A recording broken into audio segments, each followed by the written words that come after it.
September came, and with it the dark nights. We took on board the mines. At dusk, the rattling went out to sea. The ship tilted sharply at a bend, but not a single mine moved. The big black balls on heavy carts were securely fastened to the rails. Periscope. Submarine. A sailor rushed from the side rail to the aft superstructure. We're going to him. Where's the periscope? Over there. Sailor Stepanishov was pointing towards the stern with a trembling hand. He's looking out of the water. But there was nothing suspicious behind the stern, though a gaunt bough of a tree trunk, abandoned from nowhere, was sticking out of the water. It was a stovepipe. Ashamed, Stepanishov ran to the cabin. What an alarmist. Afonin grumbled angrily. I was curious. I went down to the fourth cabin, where the turbine drivers lived. Stepanishov still hadn't come to his senses. He sat pale, nervously intertwining his fingers until his joints crunched. He was depressed, confused. But I had no pity for him. I wanted to go over and give him a good slap. Of course, I realized that such a measure would not add an iota of courage to the coward. But my hands itched, I confess. My watch was still a while off. I went up to the cabin again. The thick darkness of the September night covered the sea. When the narrow sickle of the moon pierced into the clouds, our ships passed the Rybaki Peninsula with their distinctive lights off. Over the shore, a glow blazed. Our Marines were fighting on the Muster Tunchery Ridge. My thoughts returned to Stepanishov again. Where did he get this cowardice from? He was drafted together with Afonin and Osipov. Together they got on the ship. But they were completely different, brave, restrained. Stepanishov is only dashing and hot on shore, but at sea he's like a wet hen.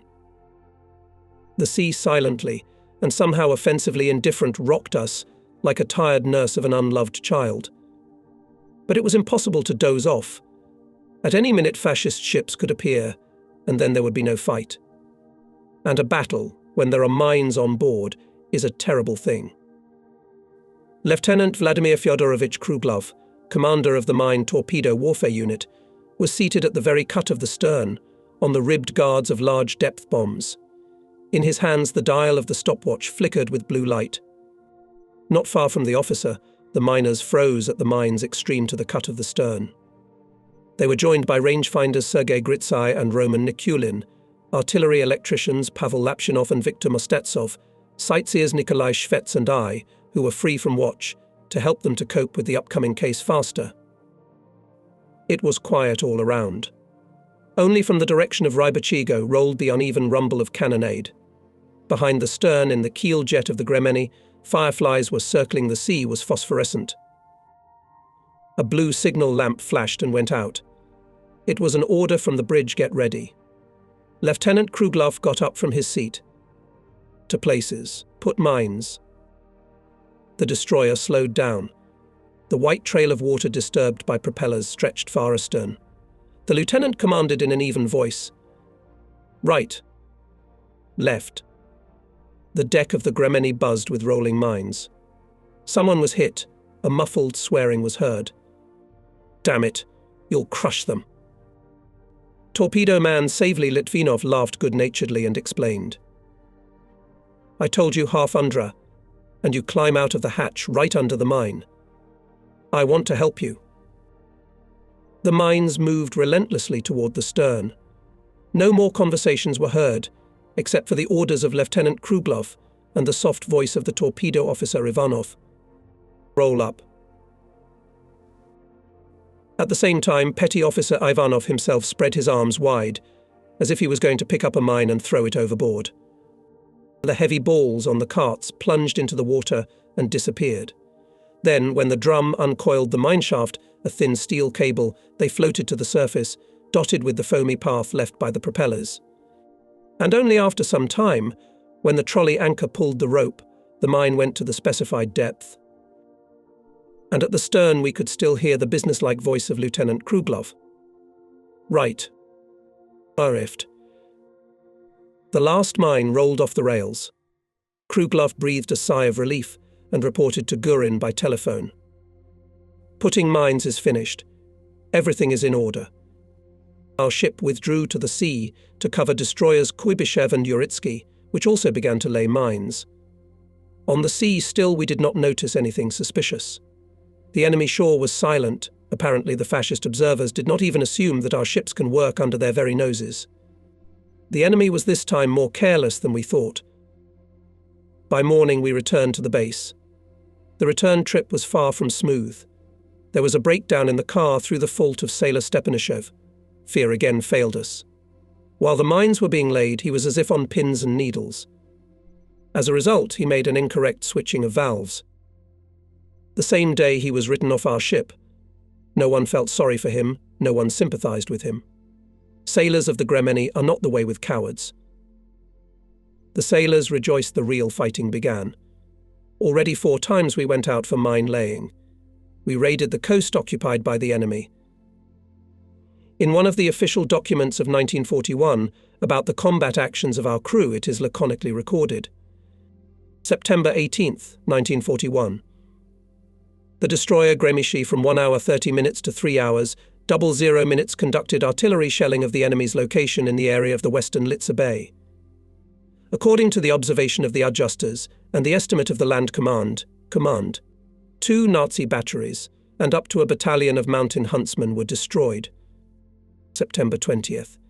The destroyer Gremishi supported the flank of the Red Army in the area of Zapadnaya Litsa Bay with artillery fire, shelling enemy concentrations. September 22nd and 29. The destroyer Gremieshi shelled enemy troop concentrations in the area of the collective farm Bolshaya Litsa. During October, the destroyers Gremieshi and Sokrishitelny shelled the coast occupied by the enemy several times. November 2nd. The destroyer Gremieshi made a night artillery raid on enemy positions in the vicinity of Zapadnaya Litsa Bay, firing about 100 shells. November 9th. The destroyers Gremishki and Sokrishitelny, accompanied by 3 sea hunters, made a night artillery bombardment of enemy concentrations. Good results were noted. Exactly the same task was performed by our ship on November 16th and 17. Then I had a chance to be in touch with the combat posts of the artillery unit, and the central pointing of the main caliber guns was carried out by my comrades Nikolai Shefets and Vasily Kubansky. Both of them were dexterous and skillful gunners who understood each other in battle from half a word of mouth. The autumn polar sky was frowning more and more often. Cold rain was interspersed with wet snow. The sailors became despondent. But the weather was not the reason. The disappointing reports from the fronts were depressing. In the south our troops were retreating inland. When the loudspeaker went silent, depressed voices were heard in the wardroom. My town has been taken over by the fascists. When will it all end? When will we finally give the fascists a smack in the face and drive them westward? Is the enemy really so strong that nothing can stop him? No, we didn't believe that. After all, here in the north, the enemy failed to break through deep into our territory. The Red Army units and Marines of the Northern Fleet became a wall on the line of the state border. On the hills of the polar regions, the Soviet fighters did not retreat a single step. Stop, you bastard. Here stand the sailors, said the North Sea sailors, firing at the attacking enemy. We enthusiastically went to make artillery strikes on enemy positions. This was a concrete help to our soldiers and sailors fighting ashore. The ship allocated a special group to communicate with the Marines and transfer corrective data to the ship. Everyone dreamed of getting into it. This time the commander assigned to it Lieutenant Boris Vladimirovich Gavrilov, signalman Veniamin Onukov, radio operators Peter Teslenko and Nikolai Marshagin. At night the ship anchored in a deserted bay surrounded by cliffs. A boat was lowered. Our comrades with a portable radio got down in it. Soon the dinghy departed from the side of the Gremeni and disappeared into the darkness. Only the splashes of oars still came to our ears, and the surf murmured monotonously in the distance. An hour passed. The wind dispersed the clouds, and the high sky, studded with stars, opened. Then in the dark depths of the sky, a wide bright strip with a fringe at the bottom unfolded, flashed all the colours of the rainbow, curled up, opened again to the whole horizon. The aurora borealis. Many times I have observed it, and each time I have felt the thrill. In the light of the aurora borealis, the bay seemed to expand.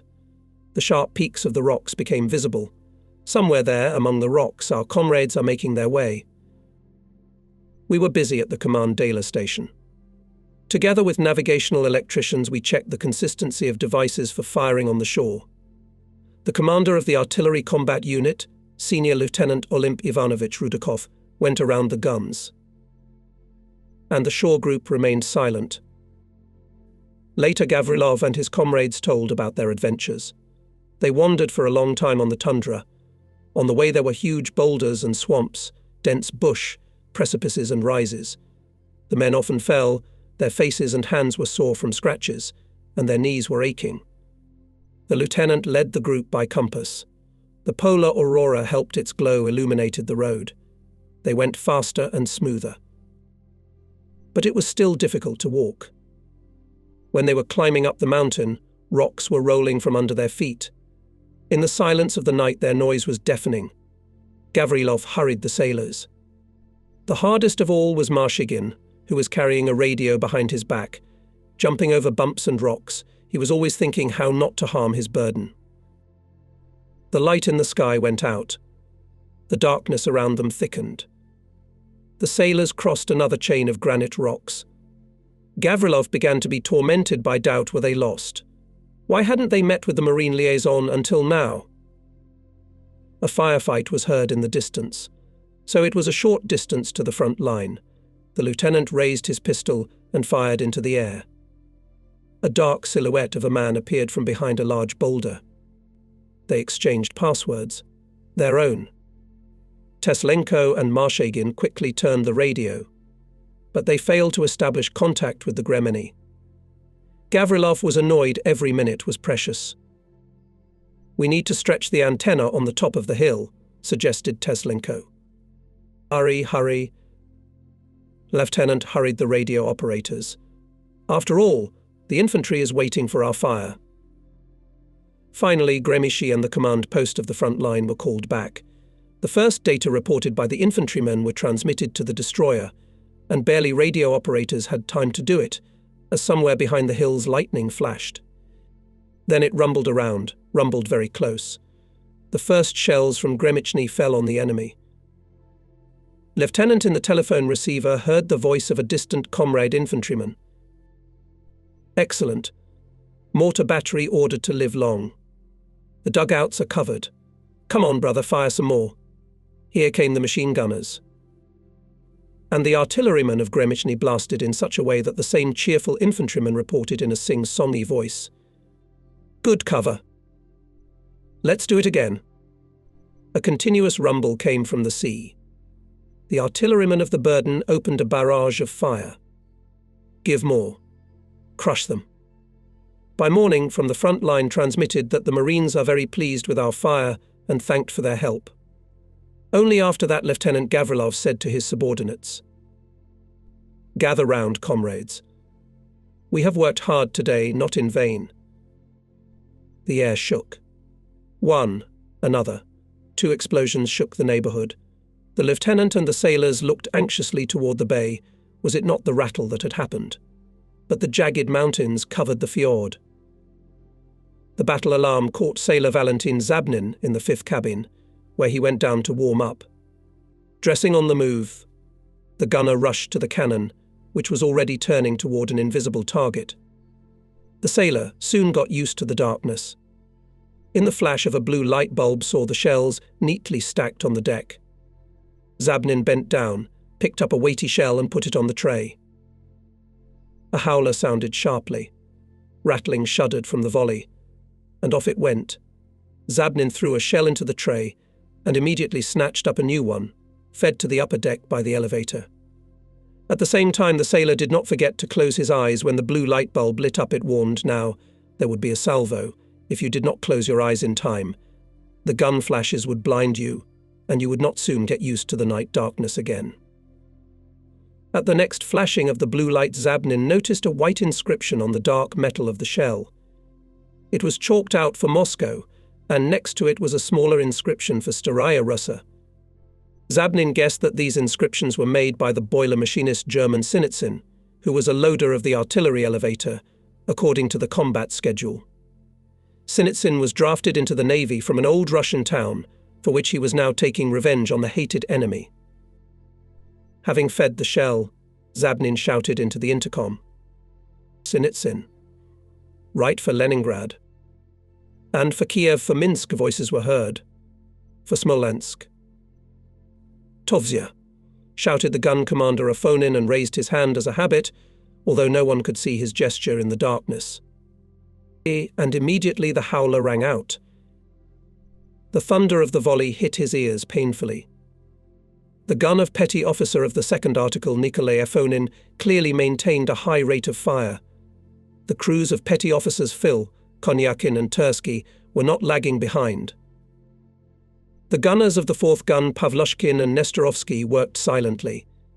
Now they had one concern: to accurately align the arrows of the devices, and they rotated and rotated the wheels, not noticing anything around them. Their muscles were aching from the strain. There was a case when the elevator fuse blew.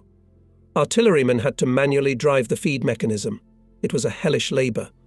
But the gun's rate of fire was not reduced. Shooting with short breaks continued all night. Dawn was already glimmering over the hills. The ship moved at a slow pace to the throat of the fjord. Sailors and petty officers on the ute encircled Commissar Rozhkov. The senior political officer told them. Lieutenant Gavrilov reports that we, with our fire, covered the fascist G-Zots and dugouts, smashed the mortar battery and the command post. And turning to Zabnin, who once sought to be discharged from the ship to the land front, Rozhkov added, "We do not see the enemy in the eye, but we beat him to death, just like our friends on the front line." Remishi, with the swift contours of the narrow hull, the shovel-shaped turret of the rangefinder post, and the wide trumpet tilted slightly backward, was moving along the quiet shore. Suddenly the sky in the west lit up with bright flashes. 2 deafening explosions were heard. Perhaps this is our work. Kormenko got up. No other way than the fascists' ammunition is bursting. The machinist was right infantryman from the front reported the same thing. In the evening, when the rested sailors put the guns in order and cleaned up, Navigator Senior Lieutenant Ivashenko appeared on the ute. He took a notebook out of his pocket. "Sailors, listen to what I've written. Only agreement if it's bad, speak directly. All right? All right." Came from all sides. The navigator, visibly worried, began to read. The Barents Sea shook with the northwest. We set a course for foreign shores and left the base to fight a fiery dispute. In the stormy night to destroy the enemy. On the bridge in the snowy and cloudy twilight, where the phosphorus of the instruments shines in circles, the familiar figure of an artilleryman, a whole head taller than the others. It's our senior Lieutenant Rudakov. The artilleryman guessed at once. That's right.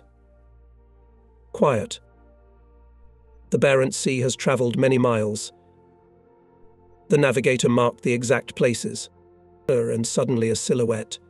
Battle alarm. The ship turned around, the men at their posts, shells in the barrels, and with a quick movement. The pistons of the breech loaders are clicked. Ready. You gave the order to open fire, and the flaming volley burst forth with a roar. That's right. Our Olymp Ivanovich does not like to delay, smiled Tursky. And you are watching, and your will. The movements of dozens of people obey your will. The ship maneuvers, rushing into battle. The shells bursting behind us. Here time is counted by the second hand. You'll finish the first volleys of fire. It's about that firing on the shore when we destroyed 3 batteries. Turovsky couldn't stand it again. That's right. The comrades picked up on it, and Ivashenko continued. The command 2 more, and immediately 3 to the right. And the enemy is surrounded by a frame of fire. All salvos are deadly. The enemy is on fire. The polar dawn has begun over the sea. The dawn has risen over distant Moscow, and where Alexandrov is in the purple dawn, your son is sprawled in his crib, as happy children sleep at dawn. The navigator paused, looking around at the quiet sailors with his black eyes. They were waiting for the continuation. And the senior lieutenant, taking a deep breath, raised his voice. For the children's peace exterminate the executioners, no mercy for the fierce enemies. It's not for nothing that the star of burning rays, the star of war, illuminates you. Everyone liked the poem about the commander beloved by the artillerymen. Not sophisticated in poetry, we did not go into their advantages and disadvantages. We were won over by sincerity and excitement of our ship's poet. The navigator received orders. Write poems about the commander of the ship. But the commissar is obligatory. Give us a song about the burden. Good. Good, laughed the senior lieutenant. There will be such poems. And there will definitely be a song about our ship. But we still have not much combat biography, so there is not much to talk about. Comrade senior lieutenant. Afonin squeezed closer to him. Write a song about Gremishchi, and we'll all take care of a solid combat biography of the ship. Once, during the shelling of the enemy shore, 2 airplanes appeared in the sky. Signalman Onokov shouted, "Pikerchiki." What type? Gurin stepped to the sailor. It seems, Junkers. The planes flew away from us. By eye, I determined the approximate height, about 3,000 meters. Selivanov, wielding a handheld rangefinder, confirmed it. The ship stopped firing, so as not to give itself away by flashes of salvos. But one of the planes still noticed us and turned toward the destroyer. Gremishchi was camouflaged, but not quite successfully clear. White and black stripes on the hull and superstructures did not merge with the background of dark rocks of the Arctic Circle. Therefore, it is not surprising that we were detected from the air. Anti-aircraft gunners, Tovzia, ordered Captain 3rd Rank Gurin. We quickly dropped anchor and moved to the middle of the bay. The commander wanted to get room to maneuver. The bomber flew at our ship. Rumbling turned to the left. The plane also changed course. There was no doubt he is preparing to attack. Our anti-aircraft gunners opened barrage fire. And then, frozen with binoculars in his hands, Senior Lieutenant Stasenko suddenly shouted, "Shot." That's our plane. Too late. A wall of fire stood in the way of the plane. It bumped into it and went up in smoke. Falling aside, the bomber headed southeast, where our airfield was located. We were stunned. How could this have happened? We had not been warned that new Soviet P-2 airplanes had appeared at the front. They looked like Junkers, 88s from afar. It was no accident that the signalman Onokov made a mistake. The pilot's behavior was also surprising. Why did he need to hunt for our ship? Maybe we were not warned in order to preserve military secrecy. But this time the secret, which was kept from the enemy, failed us. Only after the plane fell aside, Burden took its place at the steep cliff and again opened fire on the location of enemy troops. An entry appeared in the destroyer's watch log. ... The ship's artillery hit our airplane, simulating the enemy's actions. The ship's logbook is a strictly official document. It is not supposed to comment on events in it. But the sailors made these comments on the Ute. It is a pity that they were not heard by the pilot and those who sent new airplanes without informing the crews of the ships. My command is night sightings. They're mounted on the wings of the bridge. They are clever and subtle devices that help you see in the dark. On rare occasions, they're used during the day when visibility is poor. Right now, everyone's busy inspecting the machinery. I should have checked the sights too, but I didn't dare to take off the covers from the instruments. The sea is soaring. Frosty fog comes in waves on the bridge. Fluffy frost settles on the metal. And my sightseers are afraid of dampness. Only in the afternoon the fog cleared somewhat. The black ribs of the coastal rock and part of the roadstead were revealed. Onokov and I noticed a submarine. It was going at a slow speed with the barrel of the bow cannon hanging up. A shot rang out. The signalman sat down from surprise. Then he smiled. The Nazi transport had given its soul to God. In his voice you could hear envy for the submariner's luck. It was as if Onokov wanted to say, "Wish we could do the same." A second shot rang out over the harbour. "Look," laughed Selivanov, who was leaning out of the hatch of the rangefinder post. "2 ships are dead. Well done." "We have already gotten used to these shots. Every time the boat returns from the sea, submariners with gunshots inform their friends about the number of sunk enemy ships. Curious sailors came running to the bridge. I had to share binoculars with them, to give them a stereo tube, and Komenko persuaded me to open for him the port-side viewer. It was a sin to refuse him. When the boat moored at the pier, Onokov sighed. "Oh, we should go there." To Varda, to Nordkap.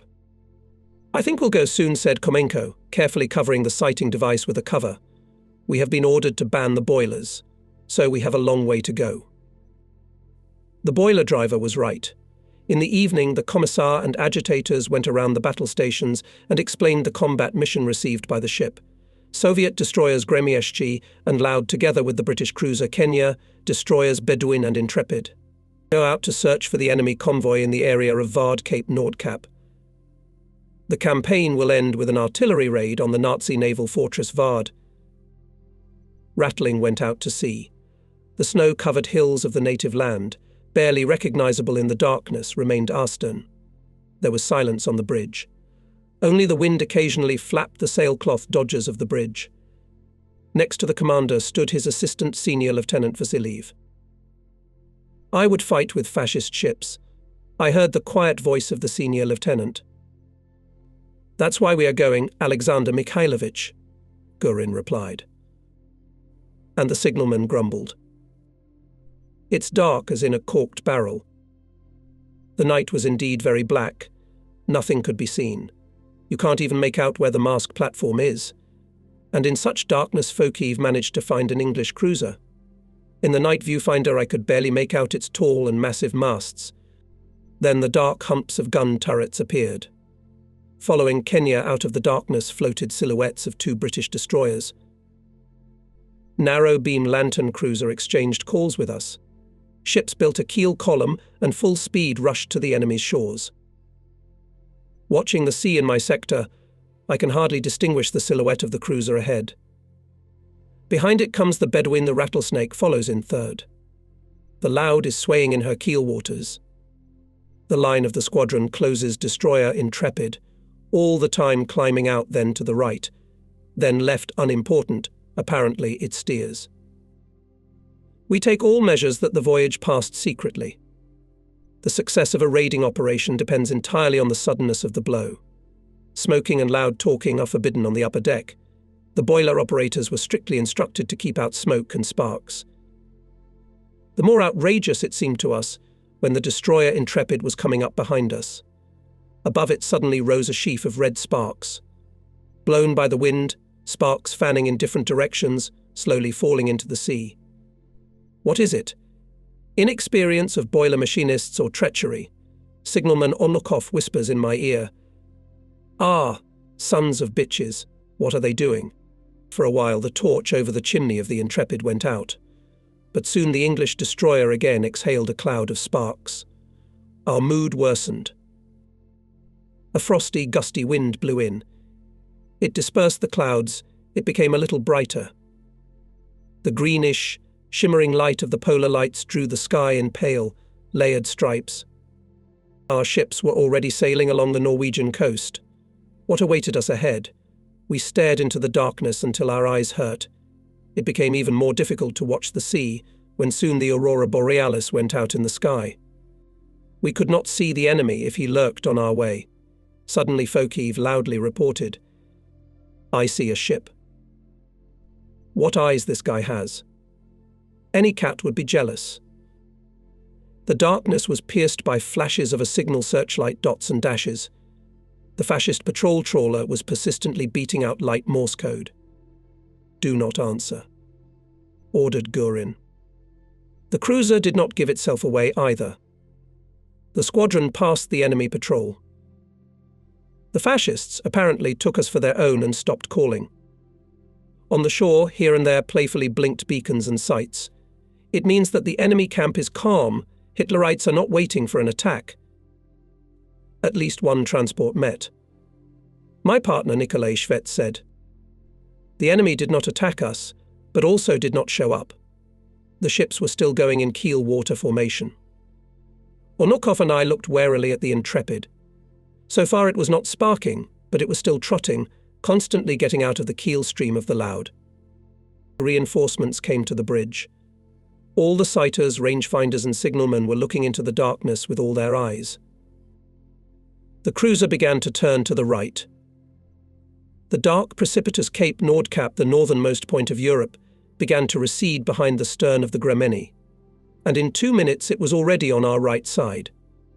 The squadron lay on a reverse course. At full speed the ships went along the gloomy enemy coast. The cruiser confidently led the squadron. At times we came very close to the coastal rocks. Then suddenly the hulk of Kenya turned abruptly into the sea, and the land disappeared from sight. The Nazis must have had mines in these places, so the British perfectly knew the fairways and the minefields.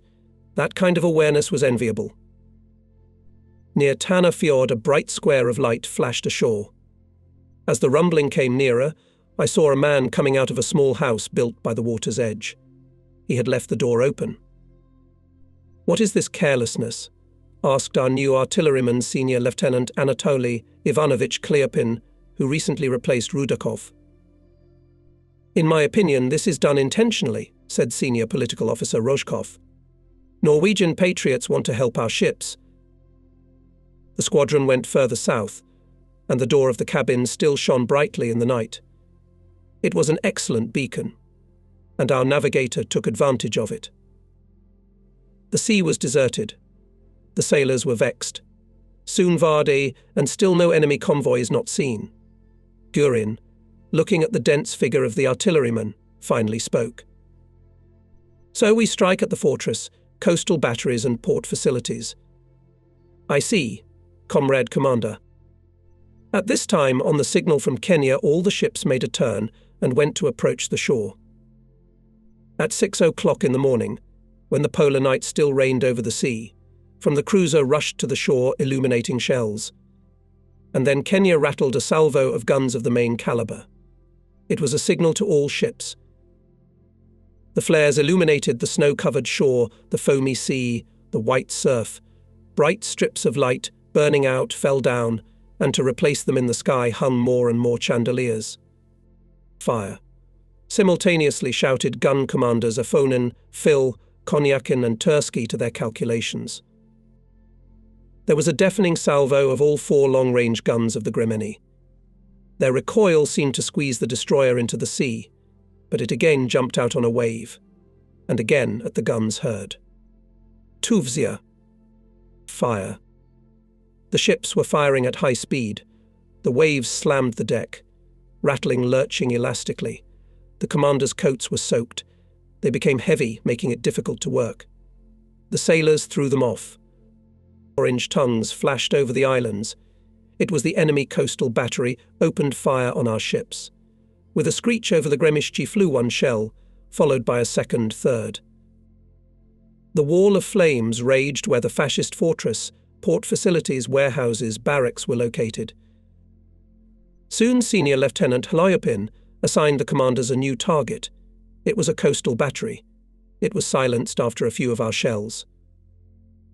As we learned afterwards, in order to mislead the Nazis and complicate the situation, in the middle of the shelling from the destroyer Intrepid was fired a torpedo in the direction of the islands. Smoke, glowing buoys were also dropped on the water. These simulated a firing ship. On these buoys opened fire on the hitherto silent second enemy battery. Soon a resounding explosion was heard. It split the torpedo, hitting the coastal rocks. The enemy shore was burning brighter and brighter. Explosions, scattering flames, smoke and sparks shook everything around. Soon the second coastal battery was suppressed. The enemy was silent, but our signallers detected several white storms stretching from the shore. Nazi torpedo boats rushed to attack the squadron. We prepared to repel them. In the field of vision of binoculars, mounted on the head of the night viewer, I clearly saw how the boats jumped from wave to wave. However, the Nazis chickened out. Far from reaching the distance of the torpedo salvo, the boats abruptly turned back and quickly melted in the darkness. For 10 minutes of the fire attack, Grzegorz fired 100 shells at the enemy. The cruising squadron headed for home shores. Soon we learned about the results of our raid. The squadron destroyed one heavy coastal battery with servants, another battery was damaged, port facilities were destroyed. On the same day, the Commissar read us a curious document. It bore the Vulture Office of Rear Admiral Barrow, commander of the 10th Squadron. November 25, 1941, the document, addressed to the commander of the Soviet destroyer Grzegorz, read, "I am very happy to take this convenient opportunity to thank you for your loyal and efficient participation in the joint R operation which took place last night. I have also seen and admired the way in which you held your place in the ranks admirably, and also the way in which you opened fire with your guns as soon as the signal was given by me. I am proud to have had the Soviet ship Grzegorz as part of my 10 cruiser squadron." Rear Admiral Barrow. A rare winter storm had broken out. There were no waves in the usual sense. Water mountains rolled over the sea. Mushy, with capes of white foam, they fiercely piled on the ship. The half-bank barely had time to throw off the foamy hill, as a new shaft with a giant force collapsed on the destroyer, plunged it into the abyss. A maelstrom was boiling on the deck, with the entire turret of the first gun hidden in it. Rushing down from the height of the half-bank, the water tore onto the deck, hissing angrily, pounced on the superstructures, smashed against the torpedo apparatus and gun shields. Grzegorz squeaked pitifully with all the spars. Alexander Mikhailovich. The commander turned from the bridge's observation glass to his assistant. "Order the crew not to go on the upper deck. The watch on the first and fourth guns, as well as on the torpedo apparatuses, should be removed." Shortly after Vassiliev passed this order from the commander, water appeared in our artilleryman's cabin. It was flowing from the ventilation pipes and had already flooded the deck up to the ankles. When the ship rolled, the water overflowed from side to side, soundly slapping against the lockers. Petty Officer Selivanov determined.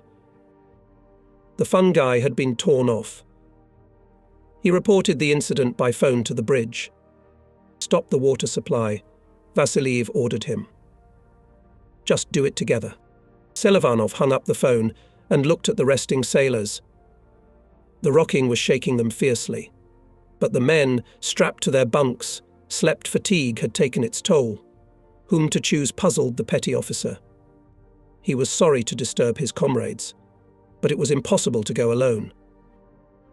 His glance fell on a stout looker, Sailor Petukov. He was sleeping in an unbuttoned half-coat.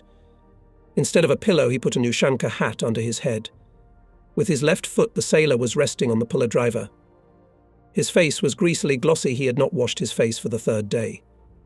Before the voyage, the foreman of the rangefinders and the sightseer had quarrelled. Selivanov, checking the cleaning in the cabin, saw that the copper bars, which were used to fix the linoleum to the deck, were badly worn. He made Petukov clean them again with brick dust. The sailor did the work reluctantly, and when the petty officer went out of the door, he heard the words "picky." For a coppersmith is ready to kill a man. Petukov hated cleaning coppers, like all of us. It's tedious and stultifying work, but as a pity, Petukov had to do it more often than other sailors.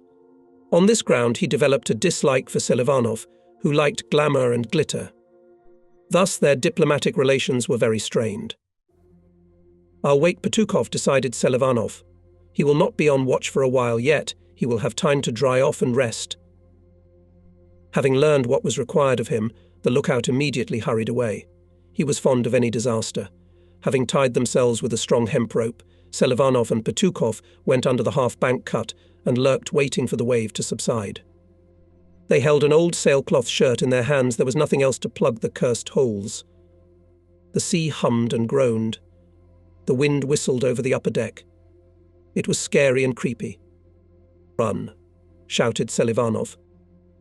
The sailors in 2 jumps flew up the gangway and found themselves on the half-bank face-to-face with an ominous wall of water that rose from overboard. The petty officer sharply pulled Petukov by the arm and dragged him into the passage between the radio rooms. Looking back, the sailor was horrified the wave was bending the copper rails of the trawl and the windlasses like thin rods. As soon as the 9th shaft came down, the sailors rushed forward. It was close to the mushrooms. The farthest of them was at the hatch of the paint shop, and the closest not far from the shield of the first gun. But neither Selivanov nor Petukov managed to approach them at once. A huge shaft covered the half-bank with a shaggy cap. The lookout managed to sneak under the gun shield. The petty officer hesitated at the superstructure and got into the maelstrom. He was knocked off his feet and rolled across the deck. Ice-cold water rushed into his mouth, eyes, ears, by the scruff of his neck, into the sleeves of his coat. Selivanov could neither open his eyes nor scream. The only thing he did was to spread his arms, trying to catch his fingers on something. As soon as he had grasped the banquet of the fire hose, tearing off his nails to the point of blood, he was torn off together with the banquet and thrown aside. The petty officer was horrified to feel that his feet had lost their footing and were hanging over the gushing abyss. Already at the last moment he clung with a dead grip to the bent, leering pole. And only now Selivanov felt a dull pain in his lower back. It was Petukov, noticing that the petty officer was in danger, pulled him with a cable to himself under the gun shield. "Hold on." Selivanov heard the sailor's exclamation when the wave came off the half-bank. The sailor pulled the petty officer out of the abyss and thus saved him from certain death. When Selivanov was out of breath, Petukov shouted to him, "Guard me, I'm going." The petty officer protested and raised his hand. "Only the two of us." Having waited for a convenient moment, the sailors rushed to the ventilation pipes. The caps of the ventilating fungi were in place. They were just rocked, weakened by the wave's blows. Having tightened the metal lid of the first fungus, Selivanov and Petukov rushed to the shield. When the shaft rumbled further, and the next one only rose above the bow, squinting at the destroyer with an ominous mane-like crest, the sailors jumped to the other caps. Again, they had no time to finish their work. They had to hide from another wave.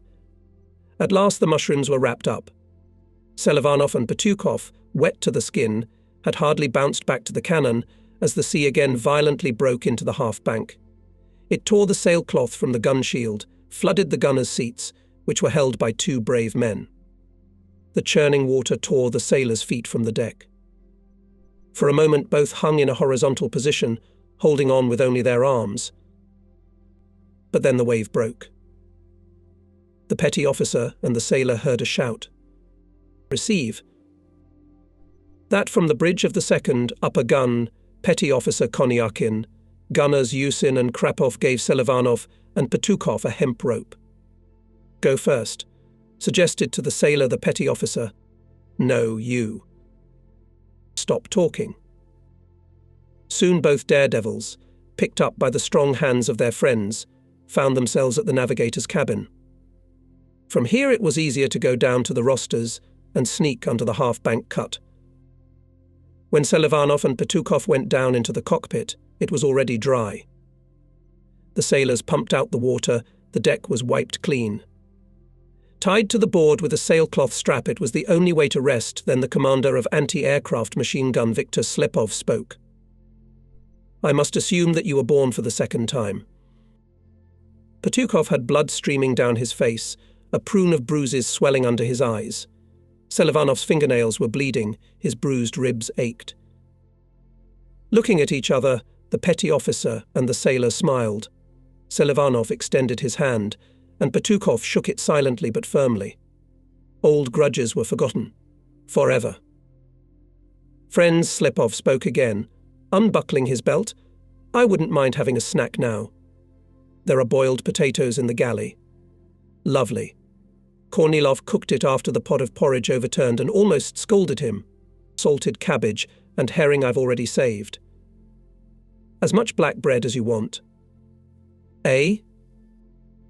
He sat down on the bunkhouse and threw up his arms to hold on to the frame of the upper bunk when the ship tilted sharply. Three men raised their heads, expressing their readiness to keep the machine gunner company. Only Selivanov began to dissuade him. "Don't go, Vitya. You can't see God's light there." Nonsense. It's not half a tank, I'll be through in no time. Balancing on the swaying deck, Slepov took out a green enamelled cistern from the locker painted as oak. I'm off, he said, tipping his hat up to his eyebrows. A few minutes passed after the gunner had gone up to the upper deck, and then he reappeared in the cockpit, but without his hat and without the pot. His usually girlishly ruddy face was whiter than chalk this time. The water was dripping off the petty officer, and Victor, like a fish, was groping for air with his mouth wide open, as if he had nothing to breathe. When Slepov regained consciousness, he confusedly told us what had happened to him. As soon as the petty officer stepped out under the rostrum, a wave came like a fluff ball, lifted him above the deck, hit him against the boiler shroud and carried him overboard. For a moment, high above him, the sailor saw the broad trumpet of his native destroyer and the shadow of a man who threw from the bridge a life-preserver. But the circle was swept away. Goodbye, Gramsci flashed through Victor's mind. He knew perfectly well that in such a storm it was hopeless to save a drowning man. If his comrades managed to find him, it would be impossible to lift him to the deck. The wave would smash him against the steel side of the ship. But then a miracle happened. Desperate sailor suddenly picked up by a second wave, like a toy, turned from back to stomach and through. Onto the ship. As if feeling sorry for the horror he had experienced, the wave, already exhausted, gently laid him on the deck. The gunner instinctively grabbed the rails of the mine track. Now nothing could tear him away from this reliable support. Victor. Jumped to him the sailors who had been smoking in the wash basin. Alive. The sailors barely pulled the petty officer off the rail. They managed to do it by forcibly unbending each of his fingers. It's you, Vitya, who's really been born a second time. Pavel Petukov laughed. Now you'll live a long time, Tula. And listen to the commander's orders, added Selivanov. It was said don't go on the upper deck. And I, brothers, didn't hear it, I was asleep. Slepov replied, pouring water out of his coat pockets. The hurricane was still rumbling over the Gremishi. The sailors suffering from appetite were consoled with black bread and sauerkraut. There were 7 of us. We ate leisurely and thoroughly. Biting one by one a piece of bread that passed from hand to hand, the sailors smiled blissfully. They sat on the deck at a table whose legs had been cut off and which rose only 15 centimeters from the floor. The sides of the ship groaned and creaked with the sound of the waves, and we were calmly munching on our unpretentious food. None of us was discouraged. The situation was the most familiar. Every now and then a gull would crack a joke of some wit, which Gremishi never lacked. My namesake, Selivanov turned to Tursky. Tell me how your grandmother at the age of 92 had all her teeth intact. Did she drink kumis, pine infusion, or vodka? Tursky chuckled with his mouth full of cabbage and waved his hand. Shut up, Selivanov. But we were already laughing, having remembered the commander's blunder. Once, in the heat of irrepressible harassment on the Ute, he composed an incredible story of his family tree, in which his Kazam grandmother played not the last role. From this pedigree it followed that he, Michael Tursky, if not a descendant of Genghis Khan, then certainly Batyi. Suddenly the destroyer sharply fell on board. My comrades, scattered as they were pinned to the lockers.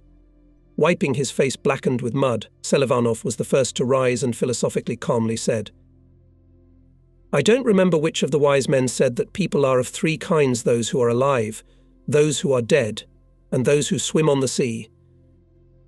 So you're saying that we're, not quite of this world? Tursky shook his head with a light crest. I look at my friends and consider the meaning of what they say. The rocking does not take me, so my head is clear. Of course, a sailor is an ordinary man. But sometimes he thinks a lot. I know that from myself. And these thoughts are different. At my 20s, I can't help but think of my favourite girl. Who among the sailors doesn't have one? We lived next door to each other. We met often. She used to say, I'll be with you for life. But not a year and a half after I left for the Navy on a Komsomol ticket, she married an oil engineer. Apparently, she thought this man was more reliable. It still hurts. You chase away the thoughts of a treacherous girl, but they keep popping into your head. That's the way a man is. But in a storm, you don't think of the bad. You think about the best about your friends, simple and brave guys, who in difficult moments open their wide soul, and you see with your own eyes all its richness and beauty. Here we are sitting and chatting peacefully, forgetting that there is a snow blizzard overboard, an icy desert of the sea, and there is no one around for hundreds of miles except the enemy. I listen to my comrades' jokes, salty sea words. And I'm at ease, and my thoughts are hovering in my head. My thoughts. There's no anchor for you, no barriers. Years will pass, the war will be over. We'll all return home, to our favourite work if we're still alive. With what pleasure I would be now to the locksmith's workbench, to feel the exciting smell of metal filings, slightly burnt and oiled. There will be difficulties, of course, but they're nothing compared to what we're going through now. And when I'll be unbearable, I'll remember this angry storm, and this warm cabin, and this meal, when there is nothing in the world tastier than black bread and sauerkraut. Sailors know it very well, especially the northern ones.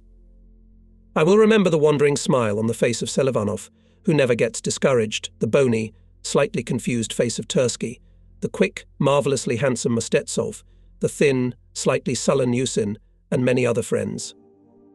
It is difficult now, but they are not discouraged.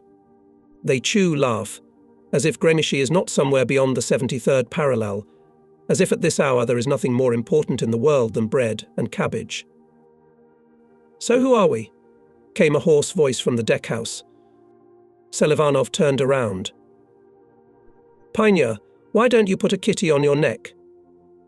Instead of answering the question, the rangefinder stretched out. This referred to the young machine gunner Pimenov. In the first campaign, the sailor was so beaten by seasickness that the poor man would not leave the bucket. During one attack of nausea, he bent over sharply. The upraised shackle caught his neck, and Pinya could not understand for a long time why the stinking garbage bucket stuck to him. Now Pimenov wiped his eyes, unbuckled his sailcloth bunk strap, and stepped toward us. He dexterously intercepted a loaf of bread halfway between me and Tursky and sank his strong and broad teeth into it. His pink, wide-skinned face expressed bliss. "At least you washed your hands." Tursky looked up at him with grey eyes. "There's no fresh water," Pimenov replied obediently. "But my hands will make your dishes greasier. It's not dirt on them, but gun oil. I was cleaning the machine gun."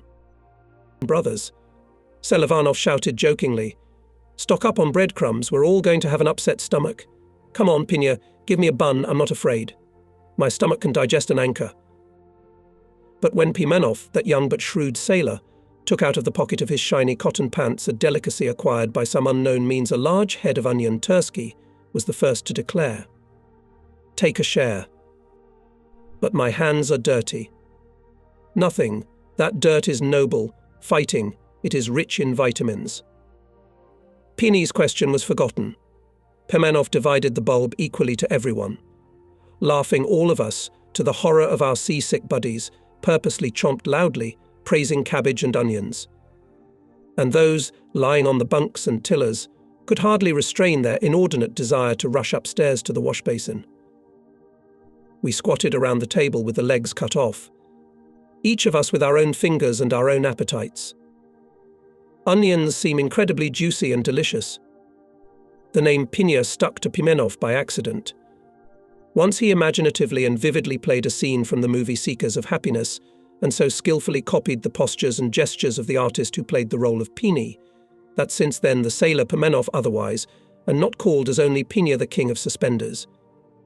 And he liked this Pinya even more than his real name, which sounded somewhat archaic Luke. The jokes and laughter were interrupted by the hissing of a speaker mounted in a corner of the cockpit. The sailors strained their ears. Comrades Red Fleet and petty officers. Artillerymen recognized the hoarse voice of the commander of the ship in the wind. We fell silent. Your friends in the engine and boiler rooms, at the guns and on the bridge, due to the hurricane, stood 2 shifts. They are tired and hungry. They must be changed. I warn you, it's risky. I ask the most confident in their strength, and first of all the communists, to take the watch.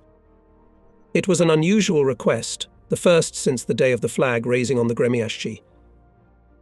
Selivanov reached for his half-coat. Tursky rose to his full mast height and asked, "Friends, please give me dry mittens." Selivanov was a party candidate, and Tursky was non-partisan. Both of them silently stepped behind the Cummings the high threshold of the cubicle. Soon the sound of their footsteps was swallowed up by the rumble of the sea. From the neighbouring cabin, where the boiler machinists and bilge operators lived, a few people also went up to the upper deck, under the cut of the half-bank. "Wait." Looking around, Petukov said, "Why were we, the Komsomol members, bypassed by the commander? Come on, brothers, who considers himself a real Soviet sailor and not a wet hen." He began to stir up his sleeping comrades. They did not immediately understand what was going on, but when the meaning of Petukov's words reached them, they hurried up and began to dress on the move. "And I'm with you," exclaimed Pimenov. "I am not a passenger." He tore himself away from the bulkhead and with a foxtrot step walked to the hangar. "So you, Pinya, are not a Komsomol member," Petukov interjected. "You weren't invited either, but you're going, aren't you?" Pimenov squinted angrily with whitish lashes. "And why am I worse than you? Perhaps I have a purer soul than you." At another time Petukov would have cut him to pieces with his witticisms, but now, nodding his blonde head, he calmly apologized. "I'm sorry, my friend, I just didn't think of that." "That's right," Pinya retorted, clapping the palm of his hand on his ear flap. Both of them, swaying like drunks, grasped with their hands the tubular pillars that came in their way, and with difficulty won back every step forward. "What a thrashing," Cockney bellowed. "It's been a long time since I've seen such a thing." It was dark on the upper deck. The sailors were caught in a damp wind. From the half-bank a stream was rushing down the gangways. It did not stop, but only weakened for a moment. At such a moment the sailors, cat-like, jumped on the gangway leading to the half-bank, and then immediately rushed behind the superstructure. Several times they were caught in the whirlpool. The sailors supported each other, grasping the leer with their hands. When they were at the range tower, Selivanov approached the artillery commander, Senior Lieutenant Kleopin, and reported, "The calculation of post number 1 is ready for battle." So the battle alarm was not played on the ship. Was surprised by the artilleryman. Why such a report? But similar reports were already coming to the main command post and from other battle stations, from torpedo apparatuses, from the main caliber guns from the mine station, or, as it was otherwise called, the bombing post, from the engine and boiler rooms, from the emergency parties. Leaning toward Kleopin, senior political officer Rozhkov shouted in his ear, "Anatoly Ivanovich, understand and evaluate what has happened. Our Komsomol members are following the communists, and after those non-party. So it turned out that our whole team was at their posts, as if on red alert." "I recognize the rattlesnake," exclaimed Lupine. "It was not for nothing that I asked to be on it." Realizing what had happened, Captain Third Rank Gurin, usually reserved and taciturn, said excitedly, "Wonderful people we have. It is a sin not to like such sailors." "What can I say?" said Vassiliev. "Our sailors are the right people." Rattling, tossed by the furious sea, was making its way forward through the hurricane. In the twilight of dawn, Selivanov and Petukov in the night sights first detected the silhouettes of unknown ships. Their reports were confirmed by signallers Onokov and Lisnev. This time a real battle alarm was sounded on the ship. Silhouettes turned out to be convoy ships. Gremishchi soon joined the caravan of ships and joined its guard. The communists were the last to leave their battle stations. And not all of them, but only those whose shift was going to rest. In the evening of March 28, 1942, the Soviet destroyers Gremishchi and Sokhrashitelny, the British destroyer Orby, and 4 minesweepers went out to meet the convoy, which was coming from Reykjavik. The commander acquainted the sailors with the situation. The caravan of ships we were to meet was somewhere southeast of Medveji Island. Or rather, not the caravan, but its remnants back in the Norwegian Sea. The ships were discovered and attacked by Nazi planes and submarines. And the Allies, instead of strengthening the escort, recalled some of the warships back to England, leaving the transports to their fate. Clouds of sticky snow were passing over the windy sea. Soviet ships hurried to rescue the helpless caravan. Every minute was precious. The fate of the ships depended on it. And what does the cargo of one transport mean? It is 10 railroad echelons with food, industrial equipment. During the first night of the campaign, we had 5 battle alarms. During one of them, Gremishchi attacked a detected enemy submarine. We heard an extra underwater explosion, but there was no time to clarify what caused it. And in the darkness, we could not see any traces of the attack. We assumed that the battery on the boat exploded. Our minesman, petty officer of the 2nd Article Osipov, and sailor Panchenko, who were dropping large depth bombs on the boat, did a good job. We were in a hurry. It became known that the fascists sank another transport from the convoy. There was no limit to our indignation. It is surprising how Hitlerites easily manage to win, while the ships go from England and Iceland to the meeting point with Soviet ships. And why, after our destroyers enter the Guard, not a single ship is lost. All this happens because every Soviet sailor clearly understands the main thing: the cargo, which is carried by transports, is needed by our fathers and brothers, needed by the people fighting for the freedom and honor of the motherland. So we took care of these transports more than our eyes. Those who send convoys to us look at the matter differently. The ships belong to private companies, and they are well insured. These companies, which send any old Trenoportishki to Russia, even benefit if the enemy sinks these ships, then they can get generous insurance money for them. There is another reason. For us, every convoy sailor, regardless of his nationality, is an ally in our sacred struggle. We treat British sailors as battle buddies and are ready to take any risk to help them. And we cannot understand how it is that their own countrymen, sailors of British warships, can abandon transports at the first threat of enemy attack. Different views on life, on battle friendship, on military duty. It was dawning when Petty Officer Nikolai Fokiv, who was standing with me in the same shift on watch, came up to me with his face flushed from the frosty wind and said, "Let's compete who will find the caravan faster." Agreed. I was amused. I have a reliable device, a night sighting device, and the signalman has only binoculars. I have the advantage. But it's not easy for either of us. The sharp cold wind makes my eyes water, which makes objects double, lose their real outlines. Twisted snow from the clouds overhanging the mast spikes over the collar of my coat.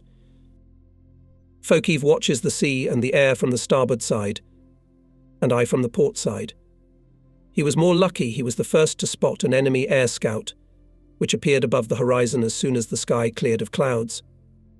I was annoyed the viewfinder didn't help either. Actually, there was no reason to be offended the plane was on the starboard side, and Fokiv should have noticed it earlier. Soon, as it often happens in the Barents Sea, black clouds began to thicken again in the northwest. They so covered the horizon that they completely hid its outlines. In such an unsightly situation, my sighting device helped me, though the ship was chattering quite a lot on a steep wave and I had to use the handles of the device vigorously, as sailors say, to choose the role. Against the background of black clouds, I saw an alien spot. The edges of the clouds were jagged, scraggly, but this thick cloud had curved edges, and it floated much faster than the clouds hanging over the sea. A cap of smoke. Right on the nose, I reported. What's that? Fascist or Allied ships? In any case, it was still a long way from the intended rendezvous point. The flagship ordered to go forward in front formation. Soon the semaphore came: when we meet the enemy, we will attack. Prepare to attack torpedo apparatus and smoke equipment. Sailors took up their battle alert posts. Gremishi and Sokrashitelny, having added a turn, lay down a course on a smoke of an unknown ship. But a thick snow charge covered both the sky and the sea around. We can barely see the grey outlines of our flagship, coming not far from us. In such conditions, it is possible to miss the enemy and slip past him. All of us signallers, spotters and rangefinders were groping the greying sea with the pupils of optical instruments, binoculars, stereo tubes, spotters and rangefinders. Suddenly, in the gap between two strips of snow charge, I noticed a motley silhouette of a large warship. I immediately reported it to the commander. Gurin, as a youth, quickly jumped to the railings of the left wing of the bridge and stared into the snow veil. Senior Lieutenant Lyopin gave the command to load the guns. Our new destroyer, Senior Lieutenant Vladimir Korotkevich, ordered to aim the torpedo apparatuses at the target. The torpedo firing machine had already generated the necessary data. Everything was ready for battle. We were waiting for Gurin's command. Fullest, he ordered, having received a signal from the flagship. The sea was noisily pushing back. Our destroyers, as if on wings, flew forward. The bow of the Rattle raised, the storm behind the stern became higher and whiter. Stand down. Anton Iosifovich suddenly collapsed. Shot. Guns and torpedo tubes shot. Gurin this time almost said the usual phrase guns and torpedo tubes to zero, but he realized in time. The thing is that in the campaigns for better readiness to open fire, our bow guns were turned to one side, about 45 degrees, and aft on the other. The torpedo tubes were in the same position. Everything on the Gremieshi had been thought out and provided for in advance. The commander's order became clear to me sooner than to others. From behind the snow veil crawled English cruiser Trinidad with gun barrels pointed at us. Behind her, the destroyer Fury came into view. Allies. With them, the destroyers Rattle and Crushing and Orby exchanged identifications. This occurred at 6 hours and 21 minutes on March 29th, 1942. 3.5 hours later, our destroyers approached the convoy without interference. It consisted of 1 destroyer, 7 transports and 2 minesweepers. The Soviet ships took their place in the marching guard.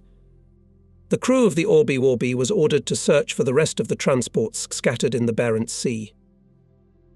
Ivan Svarin, foreman of deck commanders, came up to the bridge. He reported to the commander of the combat unit that everything was in order at the guns, and sighed. The guns will now have to unload in the base. Don't be in a hurry. Senior Lieutenant Kayapin calmed him down. The campaign was not over yet. At 11 o'clock, a thick snow charge was flying over the lumpy sea. The twilight of the polar day faded even more. The charge swiftly drifted away to give way to another equally dense curtain.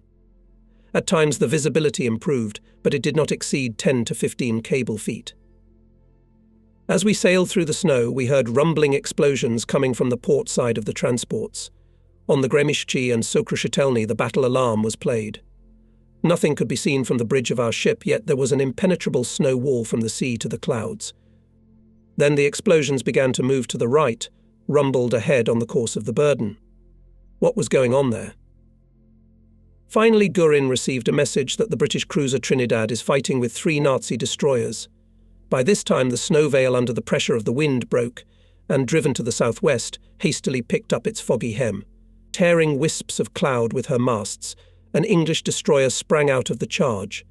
It was the Fury. Bursts of bursts grew at its low sides. He rushed away, coming in astern of us. "What's the matter with him?" I asked Fokiv. "Where is he running away from the caravan?" Instead of answering me, Fokiv suddenly shouted excitedly, "Splashes." On the port side of the crucible. Indeed, in 10 to 13 meters from our flagship burst shells, raising fountains of spray. By their number, we realized at once that they were firing from a 5-gun ship. The shells fell then close to the Crushing, then far away. Several bursts rose ahead and a little to the right of the burden. The flagship signaled to us, increased the course to full. Both Soviet destroyers rushed to the explosions. At 11:22 a.m. On the course 50 degrees of the left side of the Gremieshi, among the torn wisps of snow cloud, showed a predatory silhouette of one of our old acquaintances, the German destroyer-type Reader. Crushing he opened earlier, and his gunners from a distance of 15 cable meters opened fire. The first salvo flight, the second, third, fourth salvos rumbled over the sea. The last of them merged with the salvo of the guns of the Gremeni. This commander's Svarin discharged cannons on the Nazi destroyer. Over the sea rolled unceasing thunder. The water was boiling around. Our ship was lurching sharply. "Cover," Fokiv burst out. The shells of the Soviet ships hit the middle of the rudder. Some debris flew up. A cloud of vapor rose above the Nazi ship. A hit in the engine room. But the enemy was lucky. When he turned sharply to the right, the snow vortex instantly closed in on him, spinning, Redder fled, taking advantage of it. The battle was short-lived. Enemy destroyer in a short battle managed to give the Soviet ships 5 volleys. Our destroyers hit it with 7 artillery salvos. An hour and a half later, we found the cruiser Trinidad accompanied by the destroyer Fury. The cruiser went with a roll on the port side. There was a huge gaping hole under her bridge. Smoke was billowing from it, and soon flames erupted there. It turned out that Trinidad was torpedoed at 11:27 a.m. 2 enemy destroyers, which took advantage of the protracted snow charge and broke through to the caravan in the zone of protection minesweepers. While searching for transports, the raiders ran into a cruiser and attacked it. One of their torpedoes hit the hull between the bridge and the Trumpet Trinidad. As a result, the cruiser flooded the boiler room. There were wounded. Cruiser artillery fire sank 1 German destroyer and severely damaged another. The third ran into our ships. At 13 hours 10 minutes, the cruiser and 2 British destroyers broke away from the convoy, heading for Kola Bay.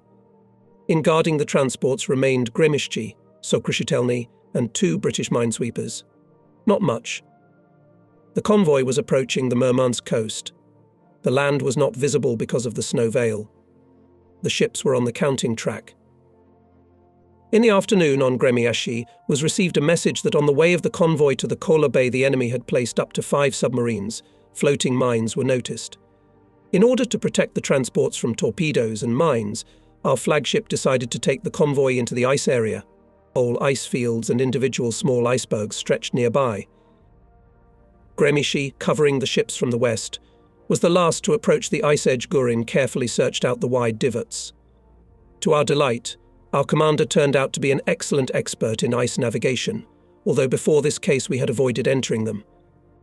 Necessary precautions were taken on the ship. A watch was set up to monitor the condition of the hull, watertight bulkheads were closed, and water draining means were put in readiness. All this was in case of possible breaches. Rattling cautiously approached the ice edge, pushed the bow into the thinnest place. By this maneuver the commander saved the ship's cheekbones from hitting the ice floes. A tailwind was blowing. The rarefied area was soon passed. The rocking decreased. The destroyer hit the heavily compacted ice. The steel hull of the ship rumbled, pushing against the ice floes, trembled and sometimes even seemed to be raised when the floating blocks did not retreat. There was such a deafening noise in the cabins and on the upper deck that one could not hear the voice of a man standing nearby. We explained ourselves by signs. We feared most of all for the propellers. If an ice floe got under their blades, we would be stuck. Sometimes on the ice floes we could see the motionless carcasses of fat and lazy seals. One by one, and whole herds of them inhabited these floating islands. Here are dozens of them sleeping on the ice floe, which turned out to be on the way of the Gremeni. When the bow of our ship pushed it hard, the seals stirred, raising their angry faces. Each of them had the look of an old man who was sleepless and suddenly awakened. Most interesting animals and cute. With such a short course, our ship was not steering well. Igor Pichelin had to move his pen to the extreme position. And still it didn't help. Then, by order from the bridge, the machinist started the machines in reverse. One turbine worked forward, the other backward. Pichelin shouted over the ear of the helmsman ship commander, "Do not forget to check the consistency of the rudder and rudder pointers. Ice can push on the rudder feather." Goering guided the ship along the divorces. Rattling swiveled from right to left without losing sight of the transports. The ships, having found themselves in the ice in safety from the impact of submarines, cheerfully smoked. "Are we not far from them?" Vasiliev asked Gurian. "It's all right. We have some freedom of maneuver. And then a long way on clear water is always less than a short way in the ice." The rumbling continued. Eventually we got used to it. It no longer made us flinch at every deafening crack of ice. With the onset of darkness, rattling and shattering came into clear water. The whole caravan followed them. The warships again took their places in the marching order. The convoy kept the course to the Kola Bay, to Murmansk. March 31st was a usual blizzard day. The wind was getting stronger, howling louder and louder in the gear. The sea was foaming in long strips, the crests of waves were breaking into dust. The storm reached 8 points. Rattling was lurching sharply. It is difficult to stay on your feet. On the bridge is cold and uncomfortable. Toward evening, the flat top of the grey island of Kildin appeared from behind the horizon. The Rybaki Peninsula pressed against the water on the right. Ships and vessels were coming out to the Kildin spit. The flagship ordered the Gremeni to cover the caravan from the sea. The ships slowly, one by one, began to pull into the narrow throat of the Kola Bay. The last one was the largest and heaviest steamship with 4 massive masts and cargo booms. We scolded its captain for his slowness. Ahead of us waited the base well-deserved rest, warmth, hot dinner, and we had to change tack behind the stern of the transport to protect it from the enemy's attack.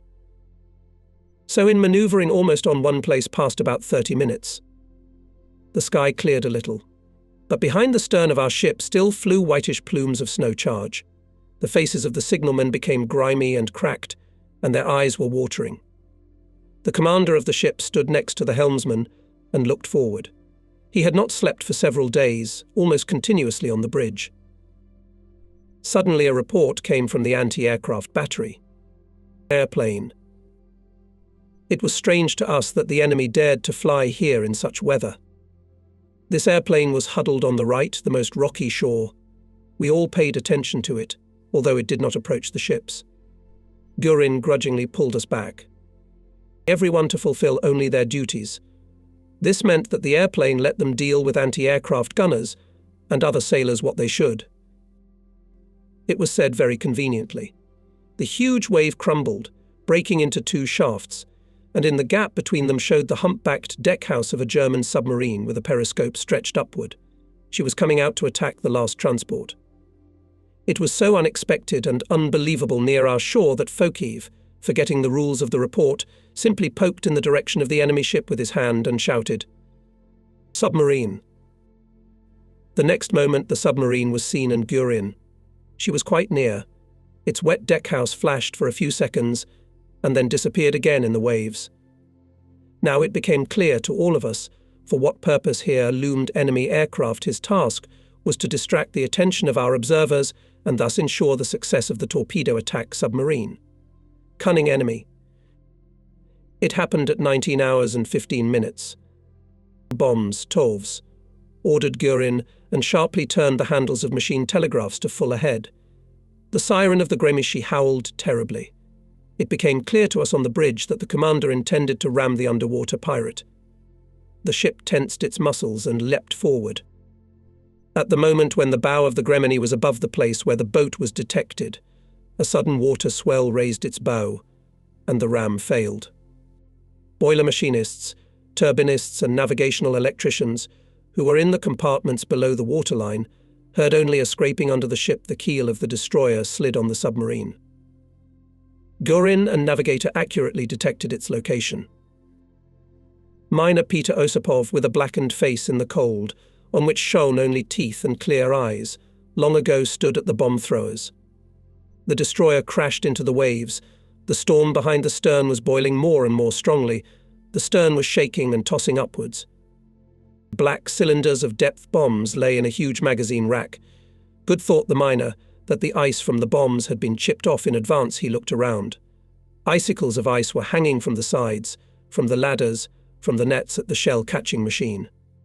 But the metal of the bombs and mountings was clean. Osipov crawled along the rack. The stormy blows of the sea were not terrible to the bombs. In addition to the usual fastenings, they were intercepted by reliable chains, which now had to be given up. High waves crashed over the ute, dousing the mineral from head to toe. The coat and felt boots became heavy in an instant. Osipov, having dropped fur mittens, began to free the bombs from the chains. This work took a few seconds. Start bombing, followed Gurin's command.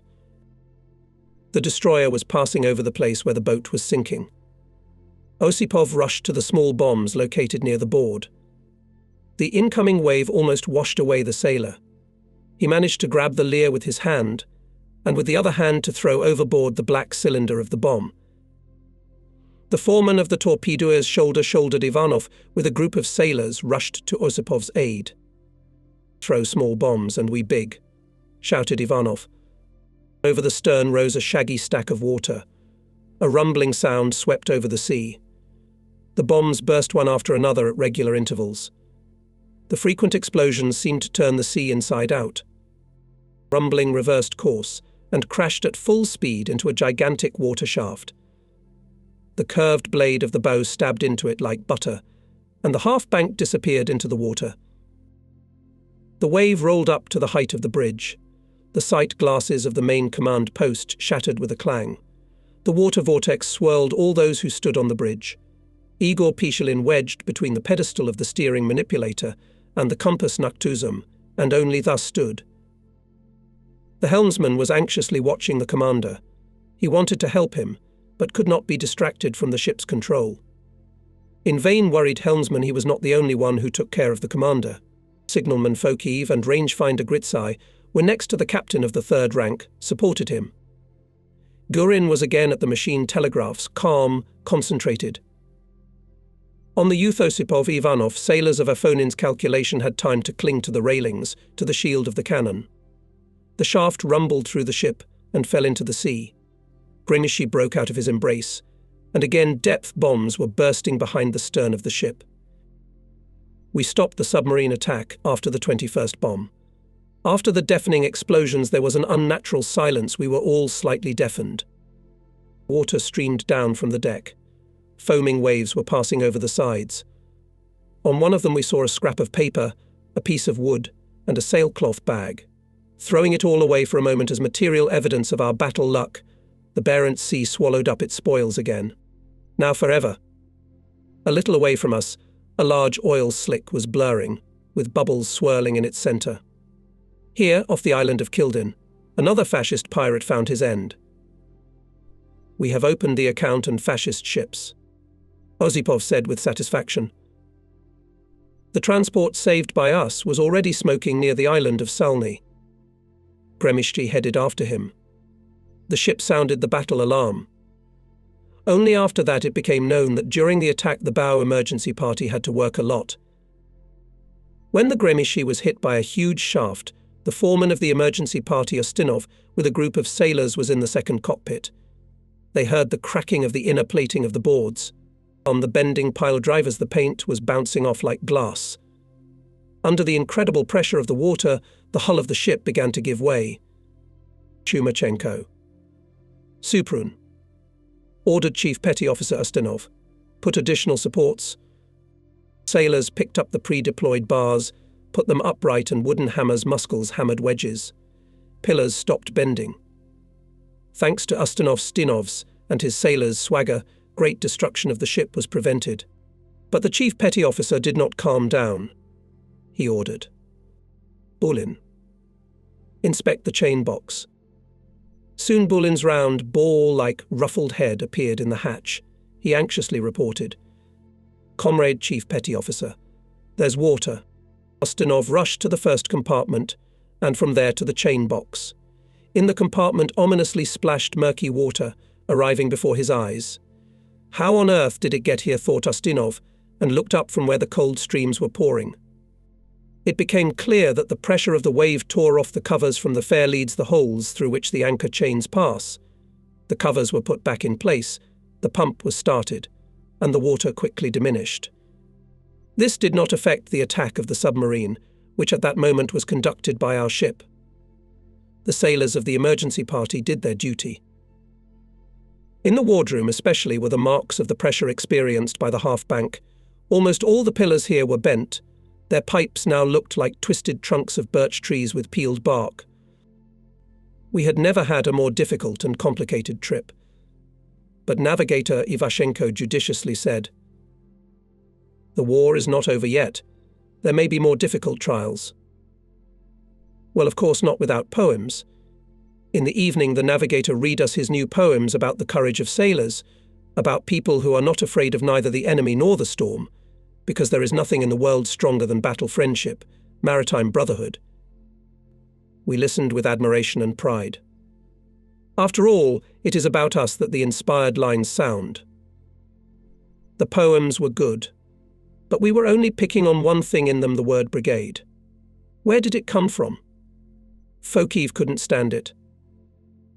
Comrade Senior Lieutenant, you have a small inaccuracy. There is no destroyer brigade in the Northern Fleet. Or did you put that in for rhyme? Shut up, Nikolai Afonin shouted at him. No, it will be.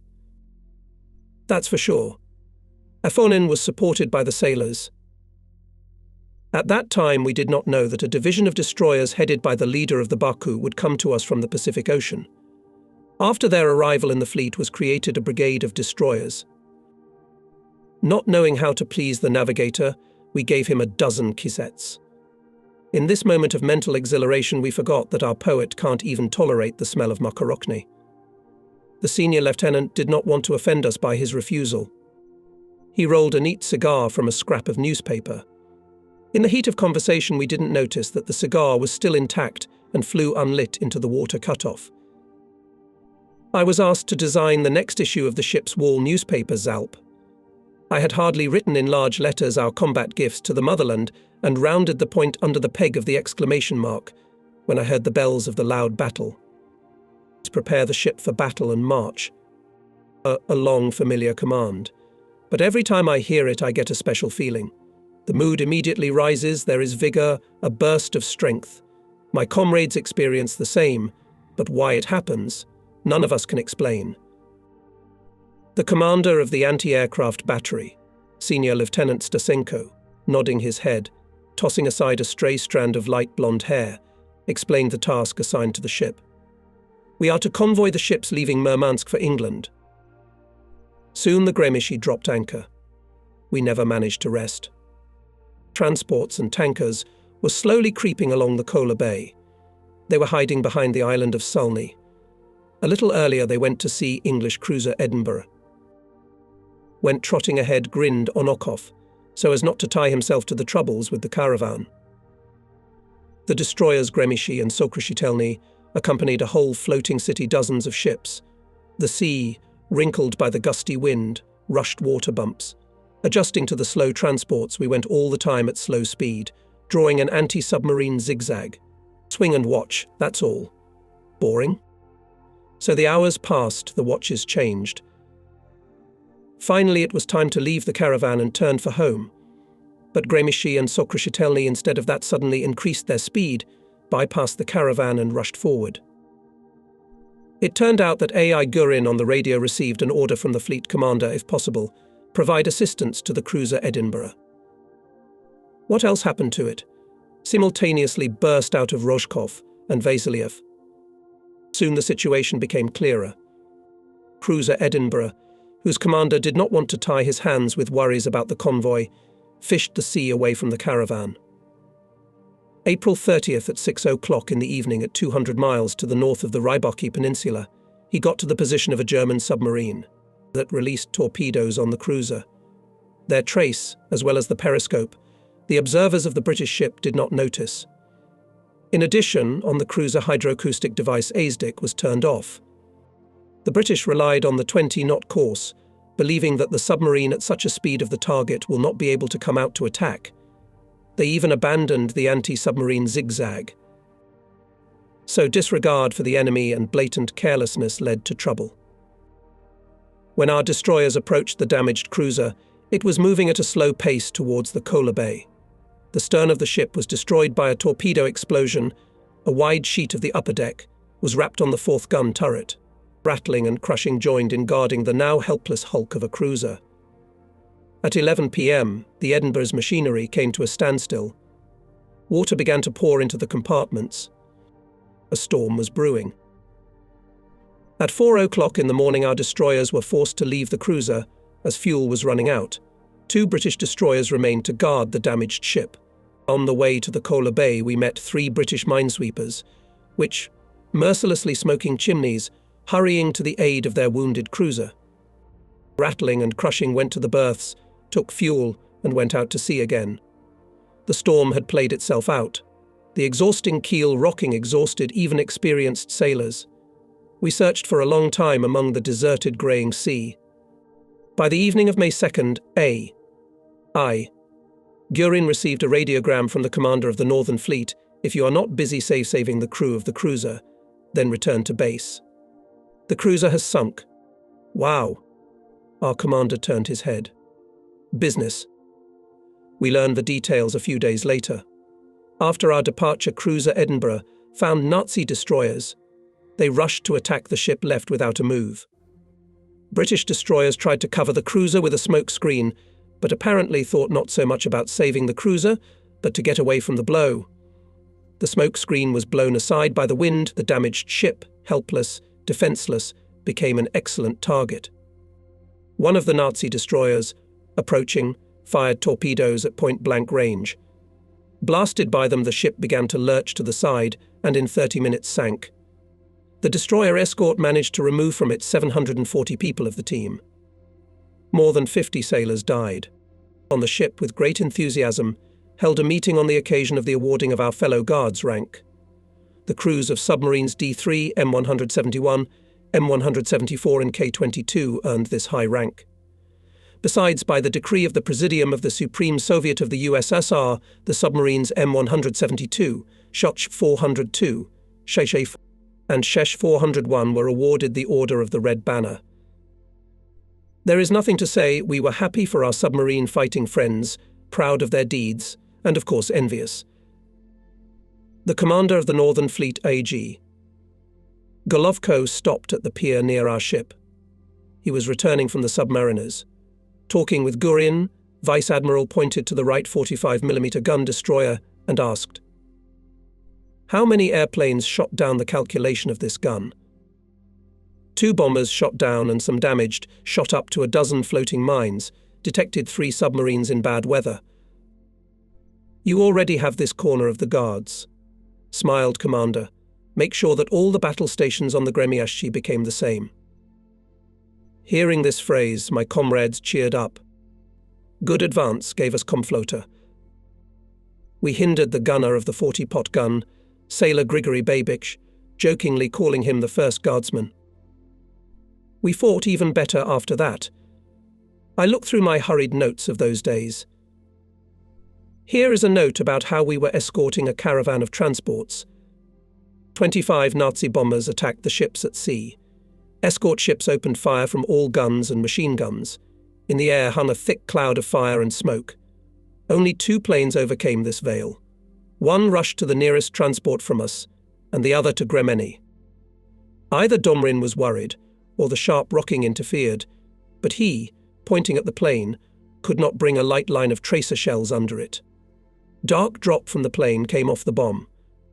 It hit the bow of the transport, ripped its left cheekbone, dived into the water, and exploded 3 meters from the side of the ship. "Ah, you bastard! You're lying, you won't get away," shouted Domrin after the junkers coming out of the dive. The gunner has already become accustomed to the rocking. In the tail of the plane struck a shell, followed by a second. The tail crumbled, and junkers, with engines howling at full speed, fell into the water. "Here we have worked off the advance of the fleet commander," taking a breath, smiled Petty Officer Petrov. But it was not possible to take a final breath. The second airplane slid into a dive on the Gremishi. The destroyer increased its speed. On the bridge, choking, dragged large-caliber machine gun Pimanov. He echoed machine gun Zaitsev. The sailors were hitting the enemy in the forehead with vicious bursts. The Vulture let off smoke, but still dropped bombs. They fell along the stern without harming the ship. On the way back, the Gremeni was detected by 2 enemy aerial scouts. They tried to imitate the bombardment of the ship, but anti-aircraft gunners Senior Lieutenant Stasenko accurate shots forced them to stay away from the Soviet destroyer at a respectful distance. At sea, our commander received a cipher in which the commander of the Northern Fleet warned our crew about a possible meeting with 3 enemy destroyers. 1 against 3. Well, so be it. Rattling changed course, and air scouts in the coming gloomy twilight lost sight of us. On the bridge for a few minutes gathered all the commanders of combat units. Having received Anton Iosifich's instructions in case of meeting with a detachment of fascist ships, They soon dispersed to their places.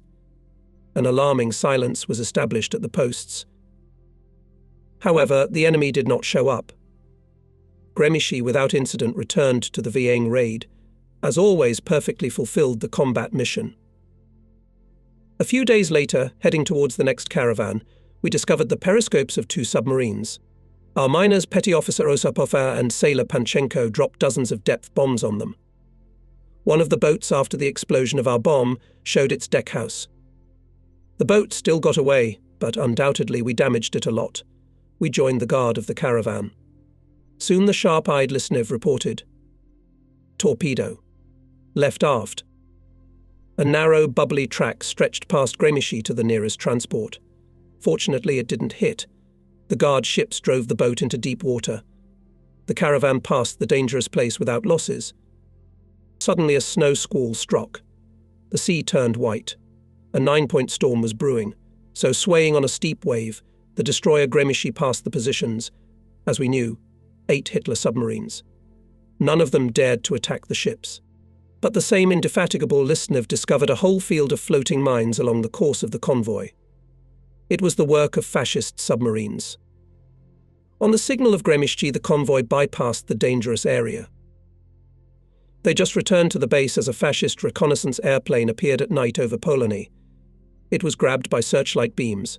The shore anti-aircraft battery and our signalman gunner Pyotr Lisnev, who was on watch at that time, opened fire first. The Vulture was shot down.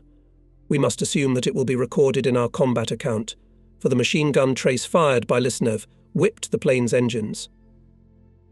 Early in May, our ship was going out into one of the bays of Motovsky Bay for artillery support of a marine landing force. For several hours in a row, we were firing intensively at troop concentrations and enemy strongholds. We spent 240 fragmentation and armor-piercing shells. Infantrymen warmly thanked for the rescue. From June 1st to June 5th, destroyers Gremyeshchi, Grozny and Kuibyshev escorted a large caravan of ships headed from Murmansk to England. During the campaign, we discovered and attacked 4 enemy submarines. Grozny bombed 3, Kuibyshev 1. Attempts of fascist pirates to strike at our convoy failed again. June 1942 was good. There were clear sunny days and nights over the Kola Bay. Once in a while a naughty summer breeze broke through here from somewhere from the Kilda shoulder, through wrinkled strips of ripples on the water, and rushed on. It was dry, which is rare in the polar region. In the air was not felt even the vapour of the swamps surrounding Murmansk. These days the destroyer Grémichy stood at the side of a floating workshop moored at a small pier in the village of Drovyanoi. From here the polar city spreading on the heights was clearly visible in an amphitheatre. Each of us had a lot of things connected with it. Some of us had relatives living there, others friends and acquaintances. Going out on the upper deck, we sailors looked at Murmansk for a long time, and our hearts clenched with anger. Many stone buildings in the centre of the city lay in ruins. Blackened were the fires. Every day bombs fell on Murmansk. Murmansk people extinguished fires, repaired broken houses, worked in the port, on the railroad, at the shipyard. The city remained a tireless worker and fighter. Once at noon, a squadron of fascist bombers was approaching Murmansk. It was coming from the sunny side at high altitude. On the Gremyeshchi they played an air alarm. On the anti-aircraft bridge with binoculars at his eyes froze Stasenko. Fingers, clutching binoculars, turned white from the tension. Around the bombers grew wisps of ruptures. Murmansk anti-aircraft gunners opened barrage fire. Enemy planes, trying to bypass the fire screen, changed course and approached us. Stasenko shouted, "Point the guns." Grémichy trembled from the frequent shots of anti-aircraft guns. One of the bombers smoked, but did not turn from the course. The fascist pilot, having thrown the plane almost in a steep dive, was aiming at the house of intervoyage rest of sailors. However, the fascist failed to drop his cargo on the palace, which stands to this day. A few moments later, the bomber, which was lower than the rest of the flock of junkers, exploded. When the smoke cleared, we saw that the airplane under which the explosion had occurred had caught fire. Apparently, it had been hit by shrapnel. Sailors of ships standing in the roadstead of the Kola Bay, Residents of Murmansk saw how this dive bomber instantly burst into flames. Only one pilot, who had used a parachute, fell out of the smoke and fire. This episode played out in front of the workers who were repairing our ship. They long and warmly applauded anti-aircraft gunners Gremichny. This was the famous duplet of the Gremiashi gunners, which was much talked about in those days in Murmansk and in the whole Northern Fleet. Assistant Commander Vasiliev and a group of sailors rushed to the dinghy. The pilot of the downed airplane was floundering in the bay. He was pulled out of the water. On the ship, the commander ordered to give the captured pilot medical aid and feed him. The angry sailors were perplexed. He came to destroy Murmansk, to kill women and children, and we are babysitting him. He should be thrown overboard, not treated in the infirmary. But the commander's orders are the law. In the infirmary, the Nazis' scratches were smeared with iodine. Then we fed him our wonderful buckwheat porridge. After that, the captured pilot was taken to the commander's cabin. There the fascist obsequiously pulled out of his pockets their contents. There were documents, a nickel-plated lighter, coupons for margarine and for visiting. To a brothel in Tromsø. In the wallet was a postcard. On it was written in a woman's handwriting, "I wish you happiness in 1942. The bastard has waited for his happiness, said Vasiliev quietly. He'll live in captivity. It turned out that we shot down a large bird. The pilot was a Knight of the Order of the Iron Cross and a special medal for combat sorties. Before that he served in France, Bond, London and other English cities. On his account, hundreds of combat sorties, 36 shot down and destroyed on the ground airplanes of the French, British and Americans. On the Soviet front it was only his second flight. And the last. Summarized the interrogation by the commander of the ship. There came a dryness, which even the old residents of Murmansk did not remember. The heat was unusual. The deck of the Gremishi heated up like a frying pan. On June 18th, sirens blared ominously in the pale glow of a hot and quiet day. Air alarm. Ships and coastal anti-aircraft batteries opened fire on enemy planes. 2 of them managed to shoot down. The rest still broke through to the city and dropped incendiary bombs. Fires broke out in Murmansk. Wooden houses caught fire like gunpowder. Soon the whole city was in smoke and fire. And fascist planes kept flying and flying. Our fighters fought in the sky above Murmansk to the last drop of gasoline in the tanks, to the last cartridge and shell. Anti-aircraft batteries, warships and transports were firing without ceasing. Some of the bombers turned off course, throwing lighters into the bay and on the hills, but many broke through to the city. And from the sky, until then so tender and gentle, flew on people fire and death. The sailors could not calmly watch the city burning. The air was still shuddering with gunfire when Gorin ordered the boats to be lowered. 20 sailors rowed as hard as they could. Having crossed the bay, they ran along Lenin Avenue. It was possible to move only in the middle of the sidewalk, but even here there was nothing to breathe from the unbearable heat. Sailcloth shirts on sailors were smoking. At the big house stood the bewildered firemen. "Why do you delay?" The sailors jumped on them.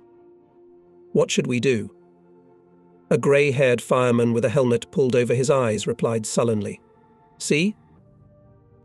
He pointed to the hoses.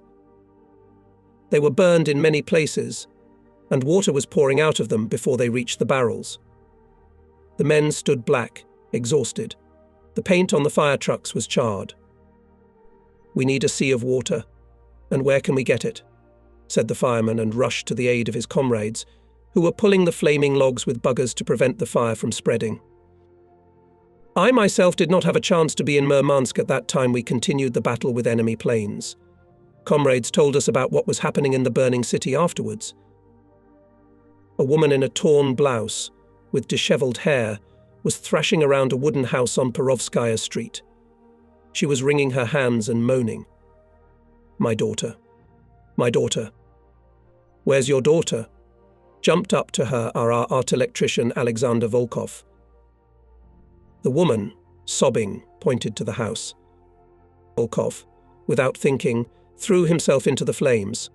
The rest of the sailors, grabbing buckets, basins, troughs taken out by the inhabitants, rushed around the corner to the water dispenser. "Get in line." A lively chain was formed. Sailors and women from hand to hand passed the dishes with water.